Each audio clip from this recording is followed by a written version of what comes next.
Donald Trump کا اپنے فوجیوں کو ایران پر مزید شدت سے حملے کرنے کا حکم، اور بانی پیٹے نے ایک بڑا اہم بیان دیا اور پارٹی کے ارکان کو ہدایت جاری کی ہیں، اور اس کے ساتھ ساتھ بانی پیٹے کی بہن نورین نیازی نے ایک بڑا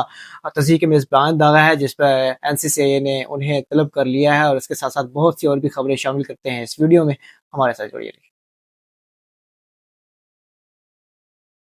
گزشتہ 12 گھنٹوں کے دوران ایران اور امریکہ کے مابین جو جنگ جاری ہے اس میں بڑی شدت آئی ہے۔ ایران نے عرب ممالک میں جو امریکی مفادات ہیں وہاں پہ حملے کیے ہیں، اور بڑے زبردست اور شدید ترین حملے کیے ہیں، جن میں بحرین، اردن، سعودی عرب ایسے ممالک شامل ہیں۔ وہاں پر جو امریکی ایئر بیسز ہیں وہاں پہ حملے کیے ہیں، اور اس کے ساتھ ساتھ امریکی جو فوجی ہیں ان کو جانوں کے نقصان اٹھانا پڑا ہے۔ کل اردن میں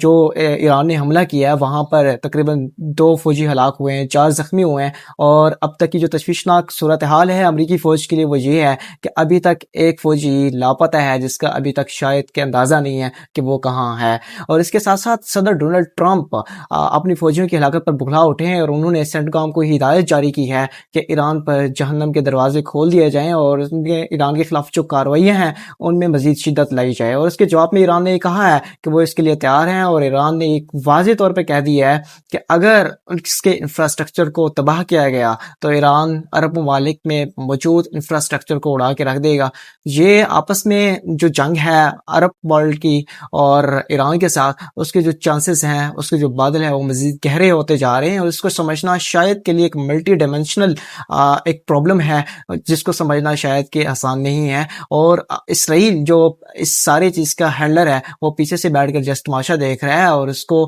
بغور دیکھ رہا ہے۔ لیکن کل اسرائیلی وزیر اعظم کے دفتر کی جانب سے میڈیا چینلز کو یہ ہدایت جاری کی گئی تھی کہ کسی بھی وقت ایمرجنسی ٹرانسمیشن شروع ہو سکتی ہے۔ تو یہ بیان، یہ سٹیٹمنٹ یا یہ جو نوٹیفیکیشن یا جو میسج ہے وہ دیا گیا ہے، یہ ظاہر کرتا ہے کہ اب جو اسرائیل ہے وہ کسی بھی وقت اس جنگ میں دوبارہ گھس سکتا ہے اور وہ اپنی انٹری ڈال سکتا ہے۔ اور ممکنہ طور پر جو ایران ہے انہوں نے واضح کر دیا ہے کہ اب کے بار اگر اسرائیل نے اس جنگ میں انٹری ڈالی تو اس کے جو نتائج ہیں وہ قدرے مختلف ہوں گے۔ لبنانی صدر جوزف اون رواں ہفتے امریکی صدر ڈونلڈ ٹرمپ سے وائٹ ہاؤس میں ملاقات کریں گے۔ صدر ڈونلڈ ٹرمپ سے ملاقات کرنے والے پہلے لبنانی صدر ہوں گے۔ جوزف اون اس سے پہلے لبنانی صدر بننے سے پہلے تقریباً 20 سال تک امریکی حمایت یافتہ لبنان کی فوج کے کمانڈر رہ چکے ہیں، اور وہ اس دفعہ امریکی صدر سے ملاقات کرنے جا رہے۔ اس ملاقات کا ایجنڈا یہ ہے کہ اسرائیل کی لبنان میں موجودگی شاید اس وجہ سے ہے کہ اسرائیل سمجھتا ہے کہ حزب اللہ ان کے لیے خطرہ ہے، اور حزب اللہ اگر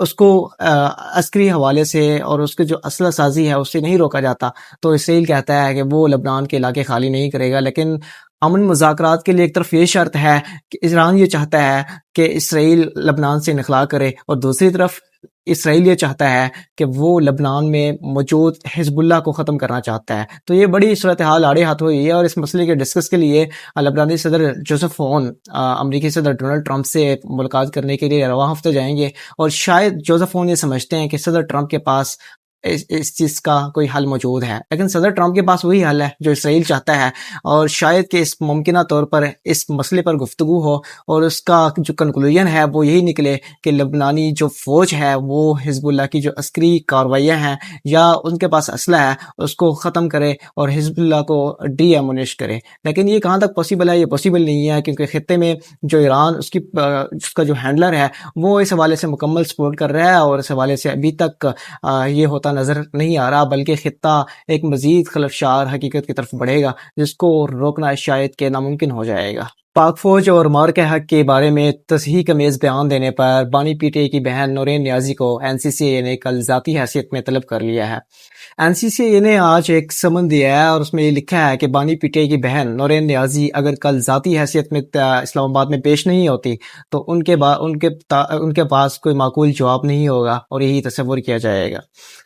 اس سے پہلے کہ آپ کو یہ بتائیں کہ بانی پی ٹی اے نے بھی متعدد بار تصحیح امیز بیان دیے تھے، لیکن اس دفعہ جو بانی پی ٹی اے کی بہن نورین نیازی ہیں انہوں نے ایک بہت بڑا بلنڈر مار دیا، اور اس میں انہوں نے کہا ہے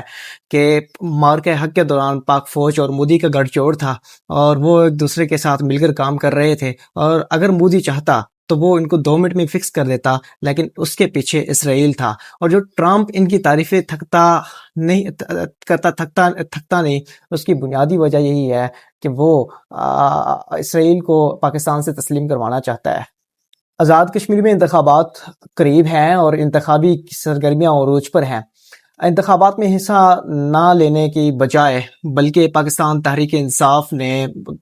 دوسری اسمبلیوں سے بھی مستعفی ہونے کا فیصلہ کیا ہے۔ بانی پی ٹی آئی نے اپنے تمام تر ارکان اسمبلی کو ہدایت جاری کی ہے کہ وہ مستعفی ہو جائیں۔ بانی پی ٹی آئی صوبہ خیبر پختونخوا میں جو ان کی حکومت ہے اس سے بھی نالا ہوتے نظر آ رہے ہیں، ان کی کارکردگی سے مطمئن نہیں ہے، اور بلکہ انہوں نے خیبر پختونخوا اسمبلی کے ممبران کو کلین چٹ دی ہے کہ وہ استعفے نہ دیں، بلکہ پنجاب، سندھ، بلوچستان اور دوسری اسمبلیوں میں جو موجود اور قومی اسمبلی میں جو موجود ان کے ممبران ہیں وہ اپنے استعفے دے دیں۔ لیکن بانی پی ٹی آئی کی اس پالیسی پر پارٹی اندرونی خلفشار کا شکار ہے۔ آزاد ممبران جن کی کل تعداد 79 ہے، وہ سمجھتے ہیں کہ ہمیں اسمبلیوں میں رہنا چاہیے اور اس خلا کو پر کرنا چاہیے، لیکن بانی بیڑے یہ سمجھتے ہیں کہ جو ان کے ارکان اسمبلی ہیں وہ جو اہداف انہیں دیے گئے تھے انہیں حاصل کرنے میں ناکام ہوئے ہیں۔ 9 مئی کے مقدمات میں ان کی جو تذلیل ہے وہ کم نہیں ہوئی، ان کی مشکلات مزید بڑھتی جا رہی ہیں، اور اس کے ساتھ ساتھ وہ سمجھتے ہیں کہ اگر یہ ارکان اسمبلی اپنے اہداف کو حاصل کرنے میں ناکام ہوتے ہیں تو پھر انہیں اسمبلی میں بیٹھنے کا کوئی فائدہ نہیں ہے۔ لیکن دوسری طرف پی ٹی آئی کے جو اکثریت ہے ارکان کی، وہ یہ سمجھتے ہیں کہ ہمیں اسمبلیوں میں رہنا چاہیے۔ جو کوششیں بانی پی ٹی آئی کی رہائی کے لیے بھی کی جا رہی ہیں اور جو کی جا چکی ہیں، وہ اسمبلیوں میں رہ کر ہی پازیٹیو ان سے جو ہے وہ مارکس لیے جا سکتے ہیں، لیکن وہ سمجھتے ہیں کہ اگر اسمبلیوں سے چھوڑ دیا گیا تو اپوزیشن کے نہ ہوتے ہوئے جو حکومت ہے اس پر کوئی پریشر بلڈ اپ نہیں کیا جا سکے گا اور بانی پی ٹی آئی کی رہائی ممکن نہیں ہوگی۔ میڈیا کی جانب سے بھی سوالات اٹھائے جا رہے ہیں۔ امریکی فوج خود بھی بہت پریشان ہے کہ جو امریکی نقصانات ہو رہے ہیں وہ کیوں ہو رہے ہیں، بالآخر امریکی فوج ان نقصانات کو روکنے سے قاصر کیوں ہے؟ اس کی بنیادی وجہ ایران کی ٹیکنالوجی میں جدت ہے۔ ایران نے ایک ایسے میزائل تیار کر لیے ہیں، پتہ نہیں کہاں سے نکال کے آئے ہیں، ایسے میزائل ہیں جو ڈیفنس سسٹم کے سامنے آنے سے پہلے اپنی ڈائریکشن چینج کر لیتے ہیں، اور جو دفاعی نظام ہے وہ اس کی جو